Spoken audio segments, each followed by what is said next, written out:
Britain what it is today. Out of Britain, with me, Radhika Iyer.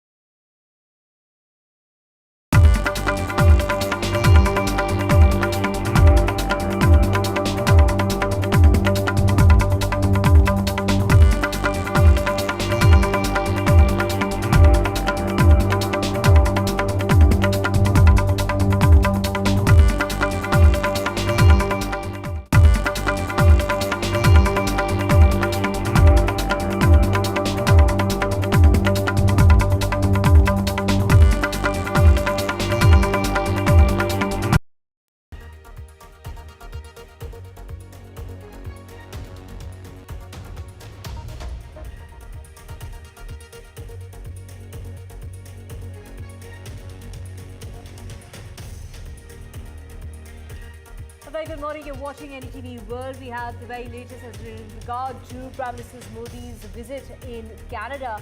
It's Mark Carney that has gone on to say that the relationships will now get only better and strengthen even further, and this is extremely important, is what Mark Carney had to say. We'll get you all the details of how high commissions are now going to be set up, the high commissioners are being appointed. A lot is taking place as far as the relationship between the two nations is concerned. We'll get you those details and a lot more. First, the headlines. India-Canada ties reset with a big breakthrough as far as the ties between the two nations is concerned. New high commissioners to be appointed. Prime Minister Modi hits out at support for terrorism while addressing the G7 summit leaders. Says that terrorism is an enemy of humanity. This is the first international trip of Prime Minister Modi ever since Operation Sindoor, reiterating India's fight against terrorism. Prime Minister Modi meets with Italian Prime Minister at the G7 summit, also held a bilateral. While talking about the great friendship with India is Italian Prime Minister Giorgia Meloni, who has gone on to talk about how India and Italy share a good relationship, and Prime Minister Modi says that the relationship will only keep getting stronger. Donald Trump is demanding an unconditional surrender of the Iranian leader. He has gone on to say, "We know your exact location, we can take you out, you need to surrender." Israel strikes Iran's main nuclear facility, and nuclear watchdog has gone on to confirm that very target of Israel.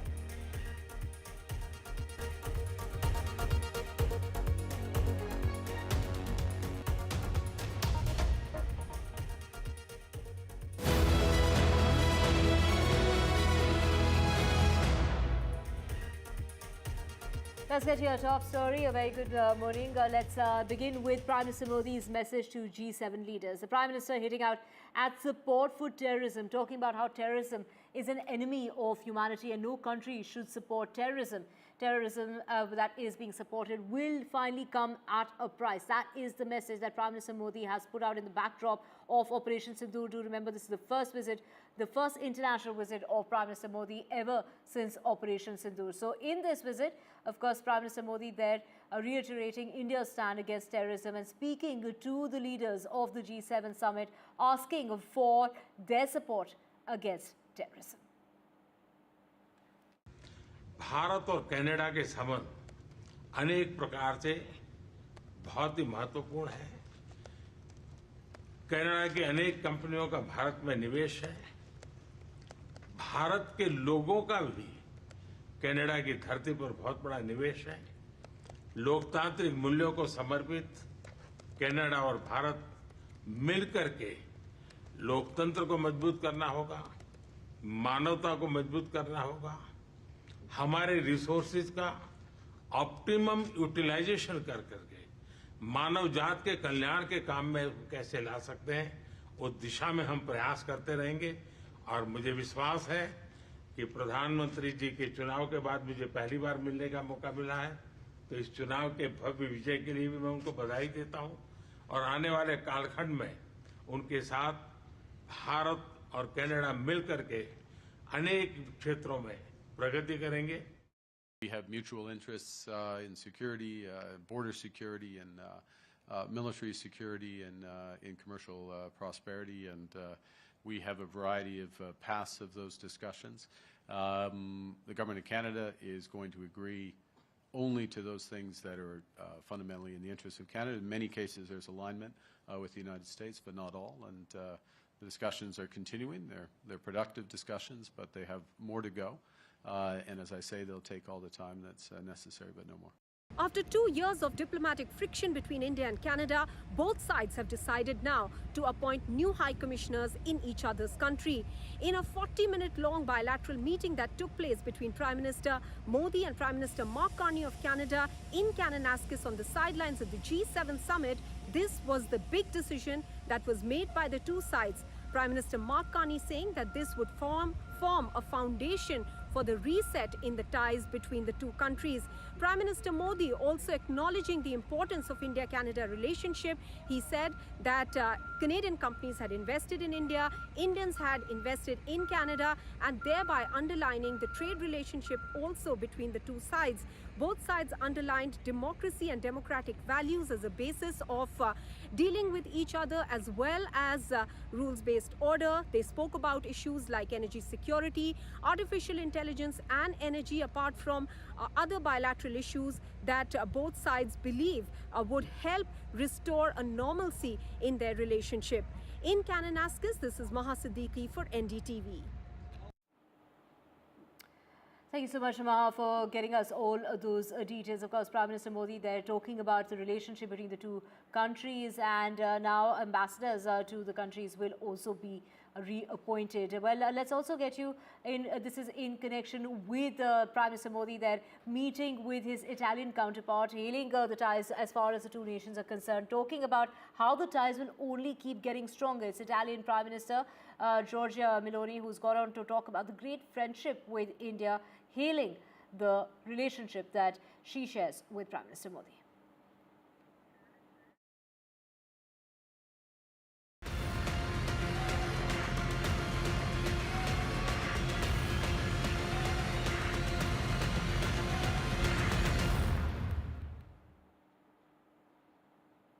Let's get you the latest when it comes to the situation between Iran and Israel. Now, it is Donald Trump who's gone on to say that the supreme leader of Iran needs to surrender. He's gone on to say that the United States can assassinate him, but is refraining from doing so. The only reason they're choosing not to do this is in order to avoid any kind of retaliation against American civilians and troops. He's also demanded that unconditional surrender, saying that we exactly know where you're hiding. We know you're hider, and that our patience is wearing thin, and that we can take you out, but at least for now, we're not choosing to do this. We don't want any kind of missiles, being shot at civilians or at American soldiers, is what Donald Trump has got on to say. And in order to know more on this, we have Zevika Klein, editor-in-chief of the Jerusalem Post, joining us. Thank you so much for speaking with us here on the broadcast. My first question to you is, has it come as a surprise as far as Trump's actions are concerned? Did Trump's actions come as a surprise to you? Yeah, so I think on the one hand, you could look at it as a surprise, because we've heard Donald Trump say he wants Iran to sign some sort of a deal and not have nuclear weapons. But I'm actually, I was actually surprised that he actually went to negotiations with Iran, because the Donald Trump we know from the previous, the previous administration when he was president, beginning 8 years ago, and the one we heard on the campaign, is someone who is very tough and very hostile towards Iran. As a president, he made sure there'd be very substantial sanctions, something that was very different than the Obama period. So, I think the fact that Trump is now speaking this type of rhetoric is something that many of us would have expected him to do before, and now he's, in a way, coming home. Well, also, has the theater of war changed in your opinion? I think what's changed is the fact that Iran, definitely at the beginning Friday, sending hundreds of missiles, ballistic missiles at once, is something that at the end of the day Israel with all of our technological advanced, defense systems, we can't make sure that every single missile will be shot down before it gets to our territory or above our territory. It's very different when there's one missile from Yemen, and then we have the ability to shoot it down even before it gets into Israel airspace. But when you're talking about ballistic missiles, in this amount, there's according to what the IDF said today, there's a ratio of somewhere between 10 and 15% where these missiles will not be shot down, and therefore Israelis have to, be in shelters and in safe rooms. But unfortunately, not everyone has that access.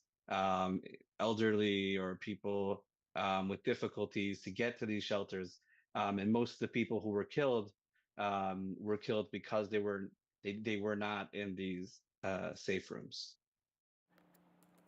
Right. Thank you so much, Mr. Klein, for joining us on the broadcast early this morning. And let's just also get you the latest when it comes to the action that the United States is taking in order to bolster forces in the Middle East. Now, the United States has deployed F-16s, F-22s, and F-35 jets. This is a move that's been described as strictly defensive.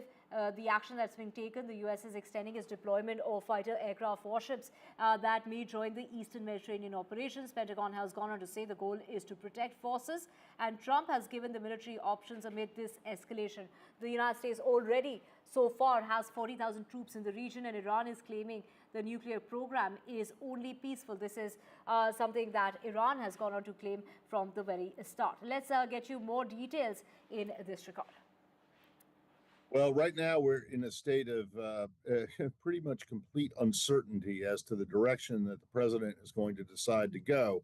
He's got this meeting going on today with his top national security aides, at which people expect that there will be a decision made to go in one of two ways. One would be the diplomatic way, but Trump has already signaled on his way back from Canada last night that he thinks the time for diplomacy is done. So that really leaves us with the second option, which is to kind of go all in and assist Israel in its attacks on Iran.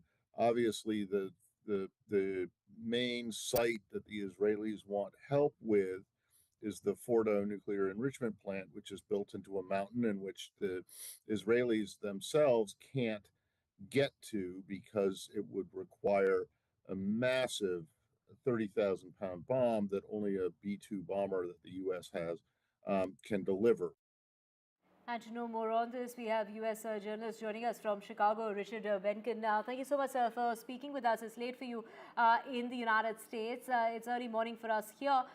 Take us through what is, the United States there increasing its fleet, increasing its boots on the ground, so to speak. We already are talking about 40,000.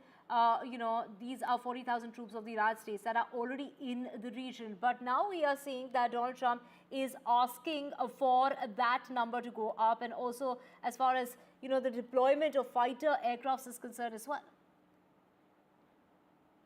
Sorry, I lost the sound on the last bit you said.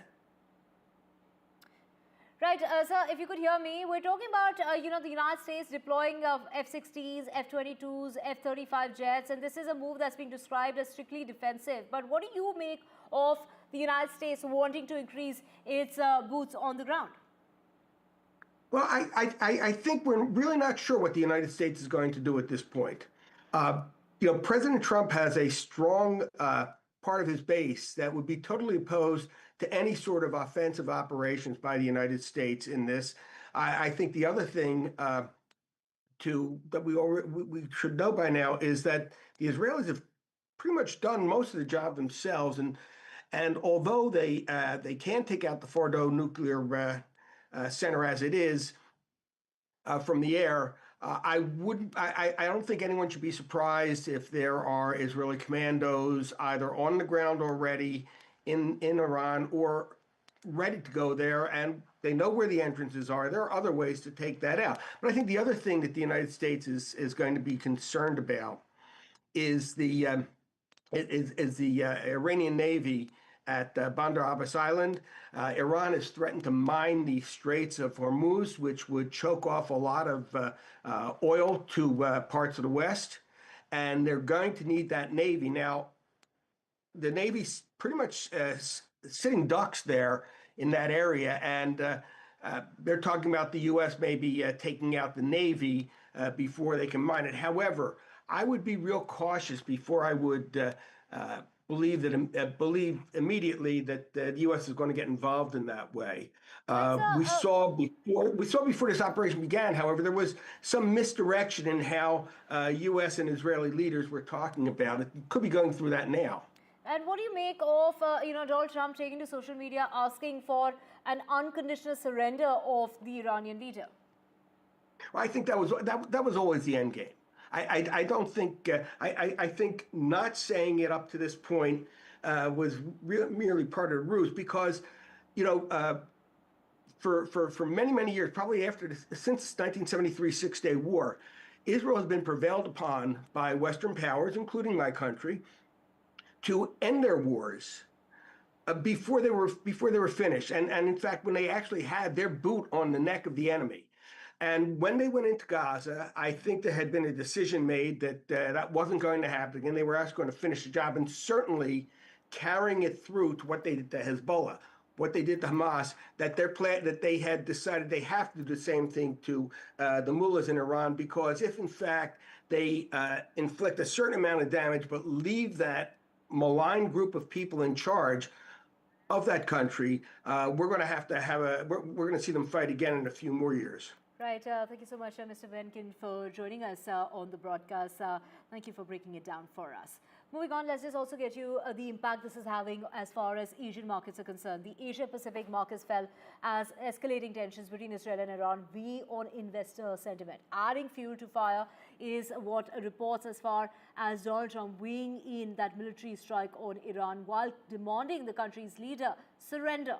Trump has asked for that unconditional surrender that we just spoke about. And the future as far as Wall Street is concerned, that continues to trade with losses after benchmark that has now given up all of Monday's gains during the trading session that took place yesterday on Tuesday. So we are seeing an impact on the markets as well, and that has impacted the markets severely so far.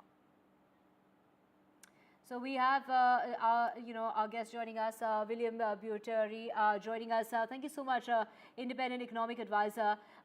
Sir, if you could just take us through the kind of impact that we've seen. It's been 5 days since the offensive that we're seeing on both sides. 224 people that Iran is claiming to have been killed on its side, and Israel, they're talking about at least 24 people who have been killed. But the impact, the bloodbath, is being seen as far as the markets are concerned as well. Take us through it. Well, the economic impact globally of the war of the last 5 days is actually remarkably modest. We've seen some increase in the price of oil, but very modest. Brent is still only about $76.50 a barrel. And we haven't seen outside Israel and Iran itself, which are of course very severely impacted, we haven't seen any major interruptions of trade flows or of production. Now, it is possible that if the US does move not just on the defense of Israel, but aggressively on the attack against Iran, that there could be further disruption of global oil markets. But again, I don't think that is particularly likely, because even if the US were to knock out the nuclear installations at Fordo, Iran doesn't really have the facility to, in any lasting way, block the Strait of Hormuz. Right, of course, So it's really come I to the think heels that, of prices going up, whether it's crude oil prices or the price of gold. Thank you so much for speaking with us here on NDTV. Moving on now to breaking news coming in. And this is in regard to the US President Donald Trump, who will be meeting with Pakistan's army chief. That is the latest that we have for you at this point in time, that Donald Trump will be hosting Asim Munir for lunch. Now, this is a meeting, this is after the denial of the official invite. Donald Trump has given time to the Pakistani army chief. This is the United States honoring Pakistan's army chief with a lunch invite. This is the United States and the leader of the United States, Donald Trump, who will be hosting the Pakistan's army chief, and this is going to be taking place in the United States after all kind of denials that were being initially made in regard to the invite. And with that, we're slipping away a short break. Back with a whole lot more on the other side. Just stay with us.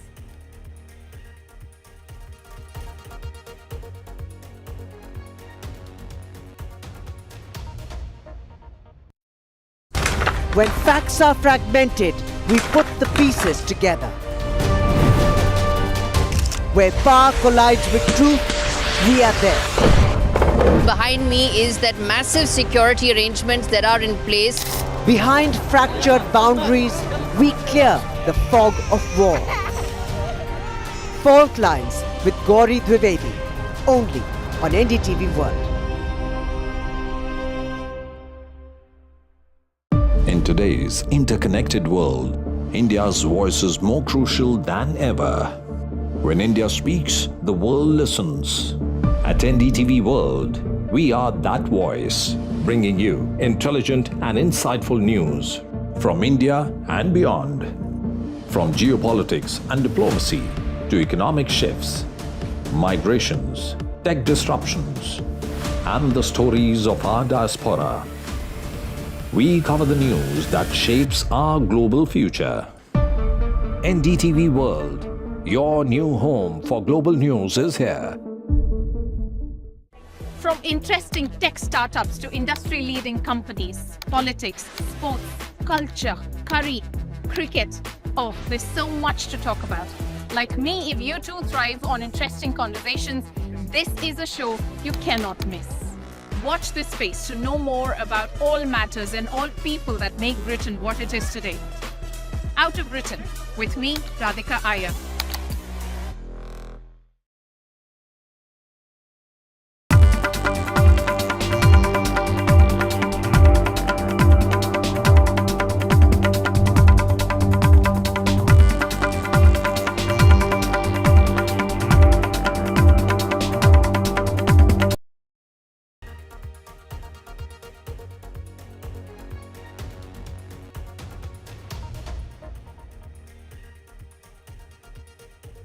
Welcome back. Let's get to the very latest, and this is in regard to the EU ban. We are talking about the ban that EU is now going to be imposing in regard to the latest that we have for you at this point in time. This is the EU readying itself to ban on Russian gas imports, and this is going to be taking place by 2028. So the EU proposing that legal ban on Russian gas imports, Russian LNG. This is going to be phased out, and that's going to be in a phased-out manner over the next 2 years by 2027. Long-term contracts face a deadline of January of 2028. So these, of course, also includes other countries, including Hungary and Slovakia, granted more time to comply. The energy shift marks a final break with Moscow and the EU there targeting short-term deals first and then the full exit.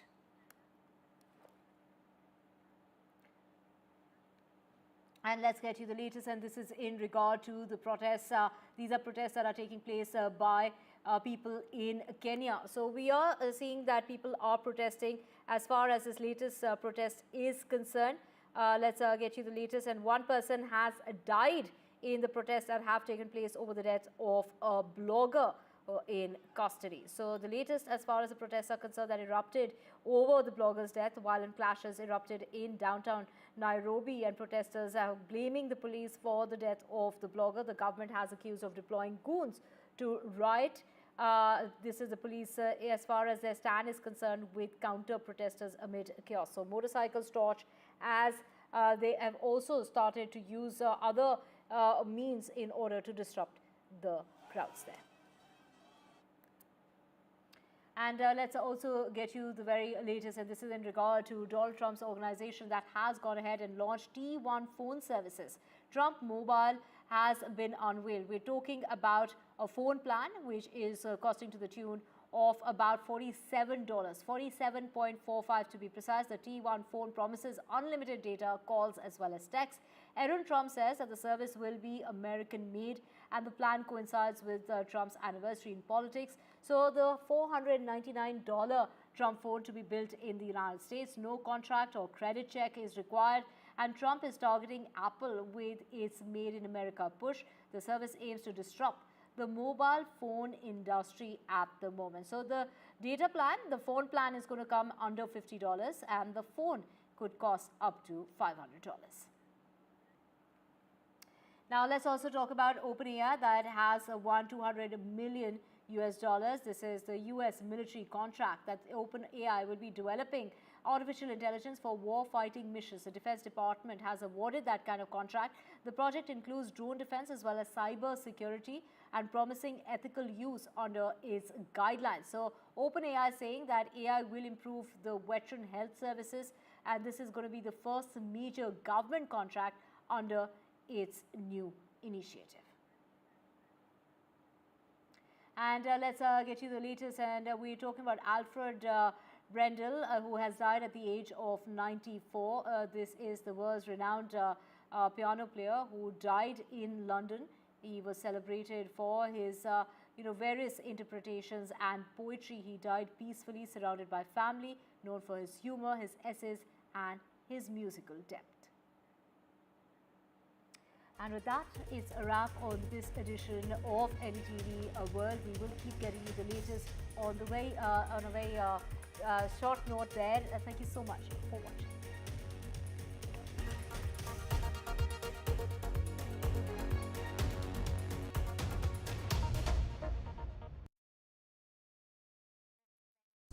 When facts are fragmented, we put the pieces together. Where power collides with truth, we are there. Behind me is that massive security arrangements that are in place. Behind fractured boundaries, we clear the fog of war. Fault Lines with Gauri Dwivedi, only on NDTV World. In today's interconnected world, India's voice is more crucial than ever. When India speaks, the world listens. At NDTV World, we are that voice, bringing you intelligent and insightful news from India and beyond. From geopolitics and diplomacy to economic shifts, migrations, tech disruptions, and the stories of our diaspora. We cover the news that shapes our global future. NDTV World, your new home for global news, is here. From interesting tech startups to industry-leading companies, politics, sports, culture, curry, cricket.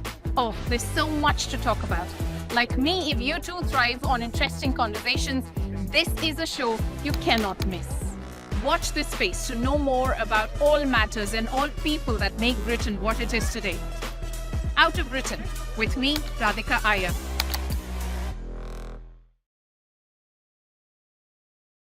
Hello and welcome. We have a very special guest with us here today on the NDTV network for an exclusive interview. It's the Second Lady of the United States, Ms. Usha Vance. Ms. Vance, NDTV की दर्शकों की तरफ से आपको नमस्कार. You know, there's a lot of curiosity about what's going on in your kitchen. Everyone is most interested because the Vice President himself has said that he was a meat and potatoes man until he met you, and then your mother taught him how to cook. So now everyone wants to know, what is it that he cooks for you? Well, he's very experimental. He'll try anything. So he's done everything from chana masala to, has been making a specialty of desserts recently. So our children especially enjoy that. In your home, what does a traditional Indian meal look like? Well, my family is from Andhra Pradesh. And they have the most amazing cuisine. Yes, I think so. Although we've been enjoying the food of other areas as well while we're here. So my mother and grandmother are both excellent cooks, and my father too actually makes very good dosa. Pasaratu, things like that. So, I mean, I think it looks exactly like what you might imagine. You know, sometimes it's very simple and it's sambar and rice and some sort of kura. Sometimes it's a little bit more complicated and my mom pulls out all the stops and makes pulao or something, or a few dishes. But it's a vegetarian household, so that usually defines it. And the Andhra cuisine is famous for its chutneys. Do you manage to get all the ingredients together there? I am not a preparer of chutneys, but my grandmother makes wonderful chutneys, and I think she manages to figure it all out. She gets the ingredients at the Indian stores near us. Well, that's wonderful. You know, there was something else that I was reading about you, and the fact that at your wedding, you had a traditional Indian ceremony, and you also had a traditional American ceremony. This is NDTV, and you're watching NDTV 24/7.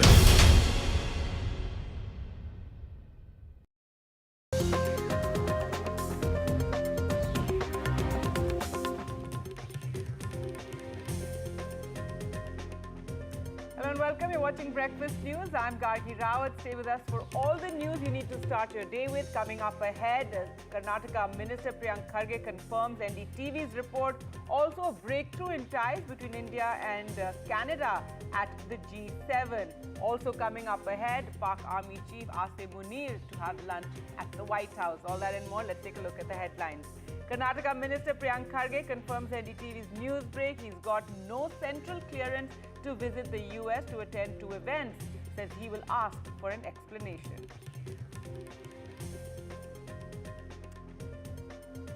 A big breakthrough in resetting of ties during Prime Minister Modi's meeting with Canada Prime Minister Mark Carney on the sidelines of the G7 meet in Canada. New High Commissioners to be appointed.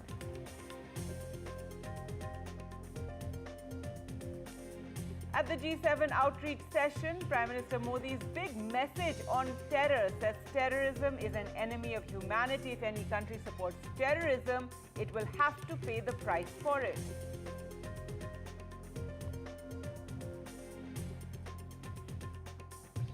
Meanwhile, US President Donald Trump is set to meet with Pakistan's Chief of Army Staff, General Asim Munir, over lunch at the White House today. This coming just weeks after Operation Sindoor and the border clashes between India and Pakistan. In a series of posts, US President Donald Trump threatens Iran, demanding an unconditional surrender in its conflict with Israel. Says Khamenei is an easy target but safe for now. And as the air war between Iran and Israel enters the sixth day, Israel strikes Iran's main nuclear facility. Nuclear watchdog confirms the hit on the Natanz facility.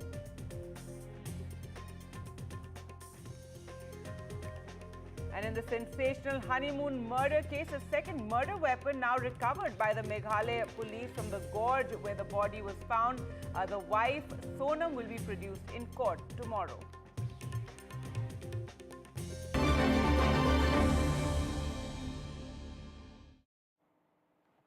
All right, our top story now, a story broken by NDTV. Karnataka Minister Priyank Kharge has now responded to that news break. Mr. Kharge, who is also the son of Congress Chief Mallikarjun Kharge, has been denied clearance to visit the United States to attend two events.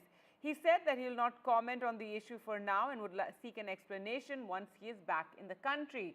Now, if we read out the post that he put out on social media, he says, I'm holding back on making any public statements for now. Once I'm back in Bengaluru, I will seek a clear explanation from the government of India regarding this denial.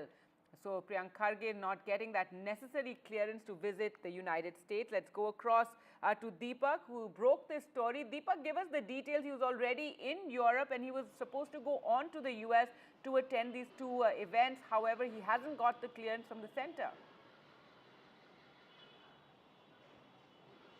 Well, yes, and this could, of course, turn quite political very quickly. We are expecting a detailed statement from him once he reaches Bengaluru. I'm expecting him to reach this evening, according to the last conversation that we had. But more importantly, like you were mentioning, he was in France, at Paris, multiple conferences that, he was a part of. Air Forum 2025 was there at the Paris Aero Show as well. Other, conferences as well that he attended, representing, the government of Karnataka as well as India there. Speaking about, the importance of aerospace sector in India, and more importantly, trying to even bring in investments possibly to the country. Now, at the back of all of this, he was next scheduled to visit the United States. Two important conferences there, the Boston Bio 2025. There was also the DAC in San Francisco, the Design and Automation Conference, which he was supposed to be a part of. There were several, delegates, including officers from Karnataka, who have already got a clearance, and they are on their way to the United States, is what I'm learning. However, the clearance for Mr. Priyank Kharge hasn't come through. He's the Minister for IT, BT here in Karnataka, of course, and he was supposed to lead this delegation. Now, the reason for this clearance not coming through is not yet very clear. He has said that he'll want to fully comment on it only once he reaches back to Bengaluru. And if it is a case, because, whenever ministers do take a delegation to another country, the MEA has to give a clearance, the state government has to give a clearance, and of course the receiving country has to as well give some sort of clearances. And here, if you go by what he has in fact said in that tweet, in the last, he mentions that there is denial here, and he will ask the center about it. It's almost certain that here that the denial has come in from the center, at least from his point of view. So how will the center really react? How is this going to escalate further into a political issue? That is something that remains to be seen. We're also joined by BJP spokesperson from Karnataka, Prashant GS. Mr. Prashant, what is your response to this news first broken by NDTV and then confirmed by Priyank Kharge that he has not been given central clearance for two events that he was invited to visit in the United States? Gargi, I don't think there is clarity as to at what level the clearance has been stopped even now, because even Mr. Priyank Kharge himself is not aware, I believe, because which is what his official statement is also. So let's await the details. Let's find out what has happened and why something was clearance was denied either at the government level or at the US level. At least there is no official information out in the public domain as such. So let's await for the official confirmations and details coming out, and then probably we'll be able to take a pragmatic call on that. It's true, because even Mr. Priyank Kharge is not aware as to who has denied him the clearance. So let the facts emerge, and then probably it will be a better time to. But Mr. Prashant, Mr. Priyank Kharge in his post, Mr. Priyank Kharge in his social media post, however, has gone on to say that he will ask the center for answers. He is even saying that there was a denial, and it is in all as many words suggesting that the denial came in from the center. Fair enough. If he's so certain, let's await the details. On what basis? Because, as you understand, these protocols for official visits have to be cleared by the Ministry of External Affairs, despite somebody holding a valid US visa. So we have to understand from the Ministry of External Affairs, if at all, Priyank Kharge's statement is true, that center only has denied him and not the US. So we will find out, let the truth emerge from the MEA's official sources and handles, then we will comment on that as to what led to this particular non-clearance for Priyank Kharge. It's too early to speculate on anything. Right. So you're actually suggesting that he may not have got a US visa? I mean, I think he says he will ask the center as to why he didn't get that clearance. No, Gandhi, I'm not saying that. I'm saying this is in fact something we've seen in the past as well when it comes to the opposition and these sort of invitations that they may get to attend various events. We saw it with Mr. Kejriwal as well. Very often the center denies that clearance and does not allow opposition leaders to go abroad. This is what opposition leaders in fact say, that they're not allowed to go abroad when they're invited, and they're going there to promote their states. Huge delegation of opposition leaders to various parts of the world. So yes, it's not true that we deny it to opposition leaders. In fact, many opposition leaders were sent by the government of India after the Operation Sindoor. Well, that's a whole different matter, isn't it? We are not, averse to any opposition leader visiting, because we know time and again Rahul Gandhi goes outside India and defames India. Has center denied him clearance any time? No. Even now Rahul Gandhi is missing in action. Nobody knows where he is. So therefore, It's very unfair to blame the center for everything. Rahul Gandhi time and again has defamed India on various occasions outside India. It is on record. Wherever he travels, he defames India. He doesn't uphold the sovereignty and integrity of the country. So just because he's doing it, center has not denied him clearance. He is freely traveling. Even now we are not aware which country he is in.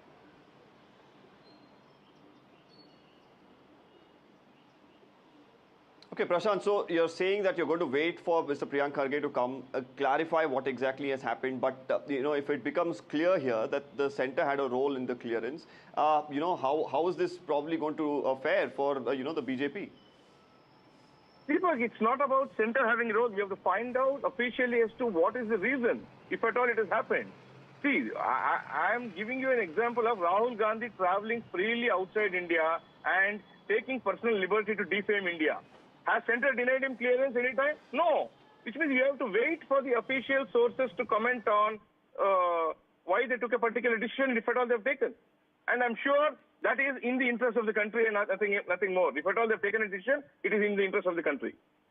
All right, we'll have to leave it there. Thank you, Prashant GS, for speaking to NDTV. And Deepak will continue to track this story very, very closely there. As he said, when Mr. Priyank Kharge comes back, perhaps more clarity will emerge on this entire matter. He has said he will ask the center as to why his clearance wasn't given to go to the United States to attend these two events he was invited for. But moving on now to some breaking news coming in.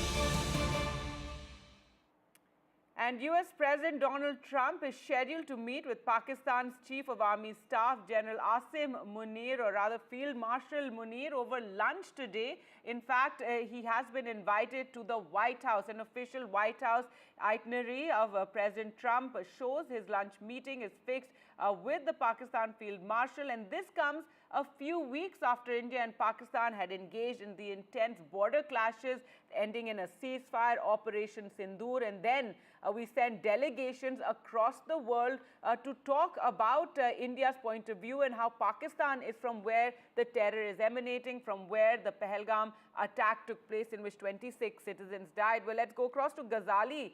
And now for more in Ghazali, just coming weeks after that, and after India trying to put forth its point of view and how we are a victim of terror from Pakistan, now you have Asim Munir. We've been covering how he is in the United States, and today he's been invited for lunch at the White House. See, two things, Garge. This is not unusual for an army chief to be invited to meet US President. It has happened in the past.